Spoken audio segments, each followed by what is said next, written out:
For Complex News, I'm Pierce Simpson. During the 2017 NBA playoffs, it would have been hard to imagine Isaiah Thomas playing for 4 teams in 2 years, but that's exactly what's happened to the former MVP candidate. Isaiah signed with the Denver Nuggets this offseason for about $2 million, which is a far cry from his desires of getting a max contract during his days with the Boston Celtics when he averaged 30 points per game. The fall from grace for IT has a lot to deal with his injured hip that happened during the 2017 regular season, only to become worse during the playoffs that same year. After getting traded to the Cavaliers for Kyrie Irving and then dealt to the Los Angeles Lakers during the middle of last season, IT is very reflective these days when it comes to that sudden turn in his career. If I didn't play in the playoffs, I'd be okay. I'd be getting paid, I'd be who I am, who I was.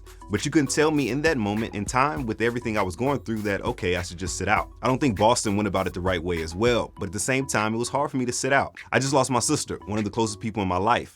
Basketball was the only thing that was going to help me out. I played until I literally couldn't play anymore. There have been recent reports that IT reached out to Danny Ainge to see if he could return to the Boston Celtics, but with him landing in Denver, obviously things didn't work out for a reunion. But for now, IT will continue to rehab and look to boost the Nuggets' chances of making the playoffs in the West, and hopefully IT can recoup some of that money he lost out on.